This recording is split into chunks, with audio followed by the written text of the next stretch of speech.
అందరికీ నమస్కారం.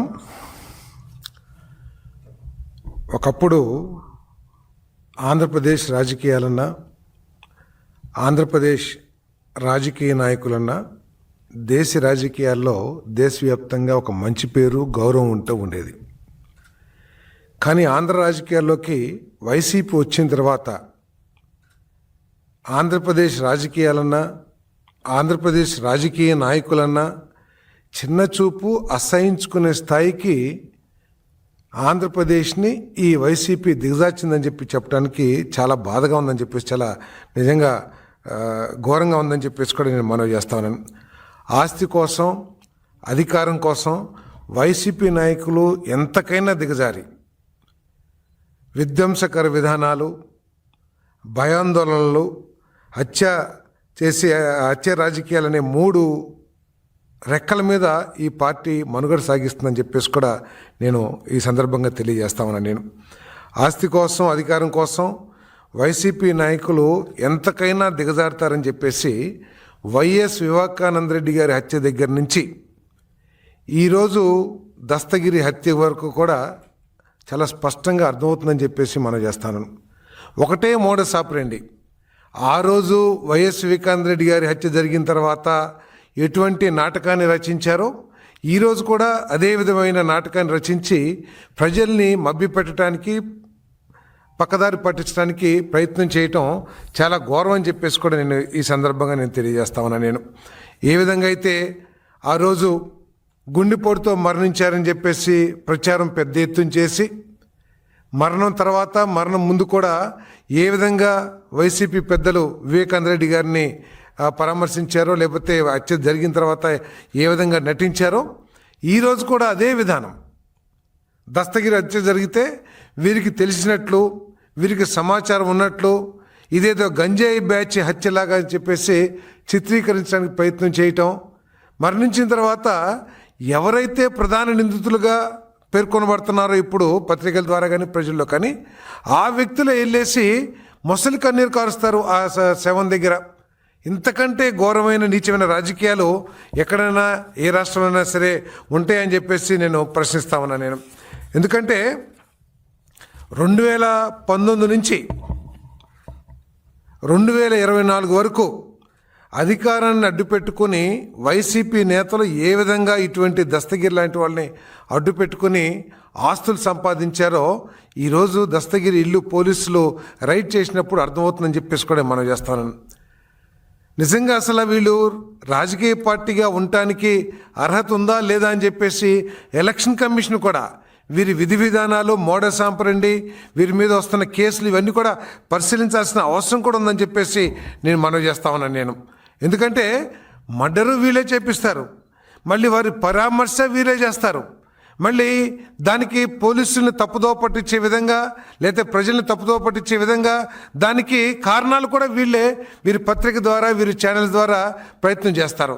ఇంతకంటే ఘోరమైన దిగజారిన పత్రికలు కానీ, లేకపోతే రాజకీయ పార్టీలు కానీ ఉన్నాయని చెప్పేసి నేను ప్రశ్నిస్తా ఉన్నా. నేను ఈరోజు దస్తగిరి ఇంట్లో నిన్నటి వరకు ప్రాథమిక సమాచారం ప్రకారం 100-150 కోట్ల రూపాయలు ఆస్తులకు సంబంధించిన డాక్యుమెంట్స్ లభించాయని చెప్పారు.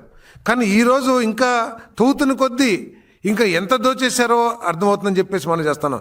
ఈ రోజుకి దొరికిన డాక్యుమెంట్స్ కానివ్వండి, అగ్రిమెంట్లు కానివ్వండి, లేకపోతే ఇంకా రాసుకున్న కాగితాలు కానివ్వండి, అవన్నీ కూడా 500 కోట్ల వరకు ఉంటాయని చెప్పేసి ఈరోజు మరి అక్కడ ప్రజలందరూ కూడా చెప్పుకుంటున్నారంటే ఏ మేరకు దోపిడీ చేశారో ఒకసారి అర్థం చేసుకోవాలని చెప్పేసి నేను మనం చేస్తాను. ఈ దస్తగిరి అనే వ్యక్తి ఎవరు అసలు ప్రజలందరూ కూడా తెలియాల్సిన అవసరం ఉంది. ఈ దస్తగిరి అనే వ్యక్తి మన అవినాష్ రెడ్డి గారికి, ఎంపీ అవినాష్ రెడ్డి గారికి, అదేవిధంగా రవీంద్రనాథ్ రెడ్డి మాజీ ఎమ్మెల్యే గారికి అత్యంత సన్నిహితుడు అని చెప్పేసి కూడా ఈ సందర్భంగా నేను తెలియజేస్తా ఉన్నాను. అంతేకాదు తాడేపల్లి పెద్దలకు కూడా ఈయన చాలా సన్నిహితుడు. ఎందుకంటే వారితో ఉన్న ఫోటోలను చూస్తే ఎంత సన్నిహితులో అర్థమవుతుందని చెప్పేసి కూడా నేను మనవి చేస్తా ఉన్నాను. నేను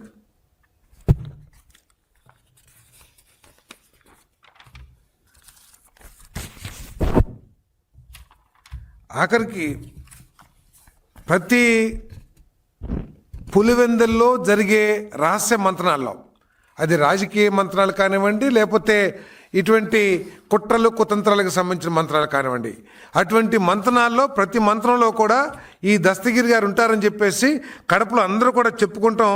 అది వాస్తవం అని చెప్పేసి కూడా ఈ సందర్భంగా నేను తెలియజేస్తాను. దీంట్లో ఆశ్చర్యం ఏంటంటే చీకట్లో చంపేస్తారు, మళ్ళీ పొద్దున్నే వెళ్ళేసి మొట్టమొదటిగా వీళ్ళే వాళ్ళకి నివాళులు అర్పించడం, లేకపోతే మొసలి కన్నీరు కారుస్తాం చేస్తూ ఉంటారని చెప్పేసి కూడా నేను మనవి చేస్తాను. ఎందుకంటే ఈ ఫోటో చూడండి. ఎవరైతే ప్రధాన నిందితుడిగా కుట్రదారుడిగా ఈరోజు పేర్కొనబడుతున్నాడో అదే వ్యక్తి వెళ్ళి ఆ శవాన్ని పరామర్శిస్తాం ఇంతకంటే ఘోరం ఏమైనా ఉంటుందా అని చెప్పేసి మనవి చేస్తాను నేను. అదే కాదు, ఎవరైతే హత్యలో నిందితులుగా, హత్యలో పాలు పంచుకున్న వాళ్ళుగా పోలీసులు పట్టుకున్నారో వాళ్ళు హత్య జరిగిన 3 గంటల్లోపు ఈ నిత్యానంద రెడ్డి గారి దగ్గరికి వెళ్ళి వారి దగ్గర ఆశ్రయం పొందారని చెప్పేసి కూడా చాలా ఆధారాలు కూడా లభించినాయని చెప్పేసి నేను ఈ సందర్భంగా నేను తెలియజేస్తాను. మరి అటువంటి వ్యక్తే వెళ్ళి అక్కడ పరామర్శిస్తున్నాడంటే ఏమనుకోవాలి? ఈ కుట్ర, ఇటువంటి కుట్రలు అసలు రాజకీయాల్లో జరుగుతాయా అని కూడా ఆశ్చర్యకరంగా ఉందని చెప్పేసి కూడా నేను మనవి చేస్తాను నేను. మరి జగన్మోహన్ రెడ్డి గారు కూడా ఈ దస్తగిరిని కుటుంబాన్ని పరామర్శించడానికి వెళ్తానని చెప్పారు. పత్రికల్లో కూడా వచ్చింది. ఎందుకు ఆయన వెళ్ళలేకపోయారని చెప్పేసి కూడా నేను ప్రశ్నిస్తా ఉన్నానని చెప్పేసి కూడా తెలియజేస్తా ఉన్నాను.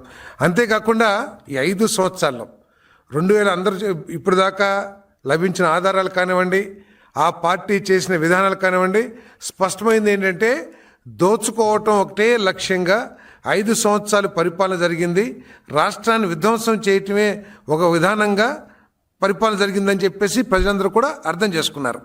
5 సంవత్సరాల్లో దస్తగిరిని అడ్డు పెట్టుకొని ప్రజల్ని బెదిరించి, కారు చౌకగా అమాయకుల్ని బెదిరించి వాళ్ళ దగ్గర నుంచి వాళ్ళని చిత్రహింసలు చేసి భూములన్నీ కూడా లాక్కున్న విషయం ఈరోజు అందరూ కూడా చెప్పుకుంటున్నారని చెప్పేసి తెలియజేస్తా ఉన్నాను. ఇది వాస్తవం కాదా చెప్పమని చెప్పేసి కూడా నేను అడుగుతా ఉన్నాను. నేను దస్తగిరి గారి ఇంట్లో దాదాపు 150-175 డాక్యుమెంట్స్ దొరికినాయి అంటే 5 సంవత్సరాల్లో వీళ్ళు చేసిన పరిపాలన ఏంటి, కడపలో చేసిన కార్యక్రమాలు ఏంటో కూడా స్పష్టంగా అర్థమవుతాయని చెప్పేసి కూడా నేను ఈ సందర్భంగా నేను తెలియజేస్తా ఉన్నాను నేను. మరి అంతేకాదు, ఈయన కడప జిల్లా గూడూరు దగ్గర జగన్మోహన్ రెడ్డి గారు మేనమామ రవీంద్రనాథ్ రెడ్డి గారికి ఒక బ్రహ్మాండమైన గృహాన్ని నిర్మించిన విషయం వాస్తవా కాదా? ఇప్పుడు కూడా గృహప్రవేశం జరగలేదు. అది వాస్తవా కాదా అని చెప్పేసి నేను ప్రశ్నిస్తా ఉన్నా నేను. దస్తగిరికి మాకు సంబంధం లేదని చెప్పేసి కడప వైసీపీ నాయకులు చెప్పే దమ్ముందా అని చెప్పేసి కూడా అడుగుతా ఉన్నాను ఆయనకి. అంతేకాకుండా రామాంజరెడ్డి పేరు మీద 30 దాకా డాక్యుమెంట్స్, ఎవరు రవీంద్రనాథ్ రెడ్డి గారి కుమారుడి పేరు మీద 30 డాక్యుమెంట్స్, రవీంద్రనాథ్ రెడ్డి సతీమణి గారు అరుణ్ కుమార్ గారి పేరు మీద మరికొన్ని డాక్యుమెంట్లు. వీళ్ళంతా ఎవరికి బినామీలు అని ప్రజలు ఆలోచించాల్సిన అవసరం ఉందని చెప్పేసి మనం చేస్తాను. ఏమిటి వీళ్ళకి సంబంధం ఏంటి? ఎందుకు దస్తగిరిని చంపాల్సి వచ్చింది? ఎందుకు నిత్యానంద రెడ్డి వైసీపీ నాయకుడు షెల్టర్ ఇవ్వాల్సిన అవసరం ఎందుకు వచ్చింది? అంటే వాడుకొని పార్టీ కార్యకర్తల్ని ఈ విధంగా వాడుకొని, వారి అమాయకత్వాన్ని, వారి పేదరికాన్ని ఆసరాగా చేసుకుని ఈ విధంగా వాడుకొని వారి పేరు బయటకు రాకోకుండా ఈ విధంగా హతమార్చడం, ఎలిమినేట్ చేయటం అనేది వైసీపీ యొక్క విధానం అని చెప్పేసి నేను అడుగుతా ఉన్నాను. ఈరోజు వైసీపీ హత్య రాజకీయాలకి ఒక డెన్గా మారిందని చెప్పేసి కూడా నేను మనవి చేస్తా ఉన్నాను నేను. అసలు ఈ 5 సంవత్సరాల్లో వైసీపీ చేసిన పాపాలు తలుచుకుంటే నిజంగా ఈ రాష్ట్ర ప్రజలు వారిని క్షమించవచ్చా? భవిష్యత్తులో ఎప్పుడైనా సరే అసలు దీన్ని ఒక రాజకీయ పార్టీగా గుర్తించవచ్చా అని చెప్పేసి ప్రజలు ఆలోచించుకోవాల్సిన పరిస్థితి కూడా ఉందని చెప్పేసి నేను ఈ సందర్భంగా తెలియజేస్తాను. అన్నపూర్ణమ్మ ఆలయం వద్ద వృద్ధ దంపతులను బెదిరించి భూములు లాక్కోవటం, పోలీసుల సంక్షేమానికి చెందిన భూములు లాక్కోవటం, అదేవిధంగా బొక్కవంక జలాశయం వద్ద 35 ఎకరాలు భూ కబ్జా, రైల్వే ఉద్యోగుల ప్లాట్ల కబ్జా, ఇలా చెప్పుకుంటూ పోతే అంతులేని పాపాలు గత 5 సంవత్సరాలు చేశారని చెప్పేసి నేను మనవి చేస్తాను. ఇవన్నీ కూడా తాడేపల్లి నాయకులకి తెలియకుండా జరిగినాయి అని చెప్పేసి అడుగుతా ఉన్నాను. ఒకవేళ తెలుసుంటే ఆ రోజే కనుక చర్యలు తీసుకుంటే ఇటువంటి దారుణాలు, మారణ హోమాలు జరగవు కదా. అంటే మీరు తీసుకోలేదంటే ఏంటి? దీని వెనక మీ హస్తం కానీ లేకపోతే మీ ఆశీర్వాదాలు కానీ ఉన్నాయని చెప్పేసి ప్రజలందరూ అనుకోవాల్సిందే కదా అని చెప్పేసి కూడా నేను ప్రశ్నిస్తా ఉన్నాను నేను. మరి పోలీసు అధికారుల నుంచి వృద్ధుల వరకు బలవంతంగా లాక్కుని రోడ్డును పడేశారు. రైల్వే ఎంప్లాయీస్, పోలీస్ ఎంప్లాయీస్ సంక్షేమం కోసం పోలీసులకు ప్రతి ఒక్కరం కూడా మనం వారికి ఇంకేదైనా సహాయం చేస్తానికి ముందుకెళ్ళాలి. కానీ మన ప్రాణాలని మన గౌరవాల్ని కాపాడుతున్న పోలీస్ డిపార్ట్మెంట్ భూములు కూడా లాక్కుంటాం అంటే, వారి సంక్షేమానికి ఇచ్చిన భూములు లాక్కుంటాం అంటే ఇంతకంటే దిగజారే ఆలోచనలు ఏ రాజకీయ పార్టీ కానీ ఏ నాయకులు కానీ చేయరని చెప్పేసి కూడా నేను ఈ సందర్భంగా తెలియజేస్తాను. ఎందుకు హత్య జరిగింది ఈరోజు? ఏదో రియల్ ఎస్టేట్ లావాదేవీలు లేదా పంపకాల్లో తేడాలు అంటున్నారు. అంటే పంపకాల్లో తేడాలున్నా, రియల్ ఎస్టేట్లో వివాదాలున్నా అంటే వైసీపీ విధానం ఇక నేరుగా హత్యలేనా? ఓకే, వివాదాలు ఉండొచ్చు. రియల్ ఎస్టేట్లో పార్ట్నర్స్కి లేకపోతే ఇద్దరు వ్యక్తులకి వివాదాలు రావచ్చు. వచ్చినప్పుడు ఏం చేస్తాం? మొట్టమొదటిగా పోలీస్ స్టేషన్కి వెళ్తాం, లేకపోతే న్యాయస్థానానికి వెళ్ళి న్యాయం కోసం పోరాడతాం. అంతేగాని పోలీస్ స్టేషన్లు అక్కర్లేదు, న్యాయస్థానాలు అక్కర్లేదు, నేరుగా ఎలిమినేషన్ ప్రాసెస్ ఒక్కటే మా విధానం. దాంట్లో ముఖ్య నాయకులు ఇన్వాల్వ్ అవుతుంటే అసలు ఈ రాజకీయ పార్టీ ఇది కరెక్టా అని చెప్పేసి నేను అడుగుతా ఉన్నా. నేను వైసీపీ నాయకులు కార్యకర్తలు కూడా ఆలోచించుకోవాలి.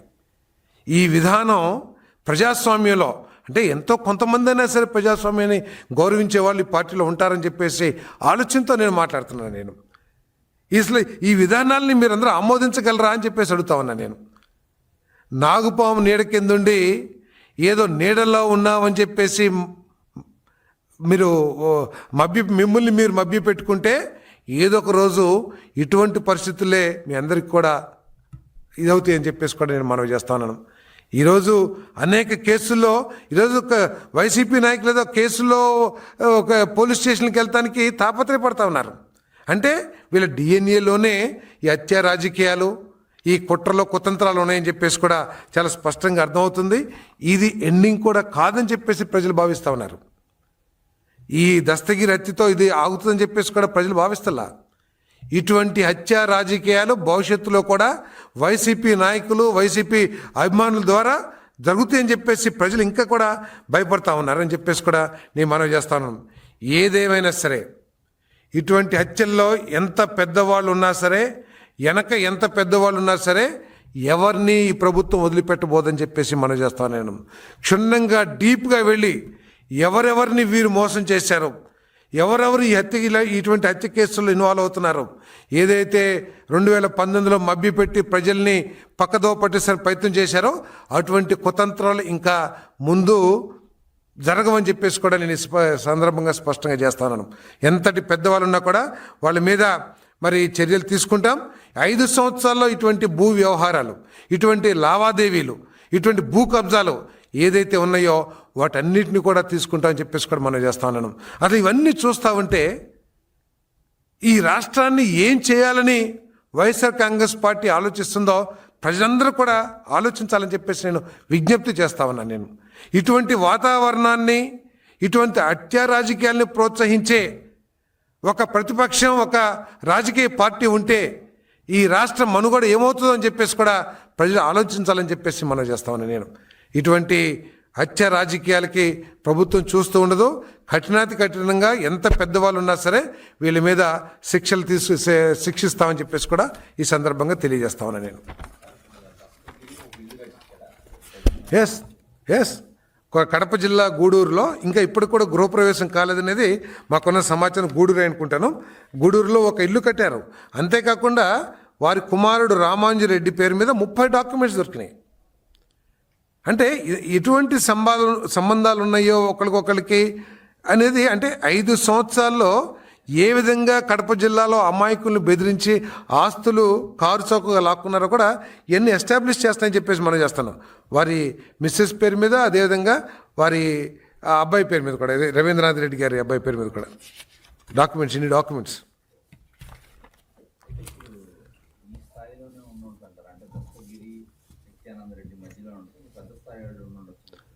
ఉంటుందని ఆలోచించాలి. ఎందుకంటే అదేదో 10 కోట్లు 20 కోట్లు అంటే ఏదో కింద స్థాయి వాళ్ళు అనుకుని ఉండొచ్చు.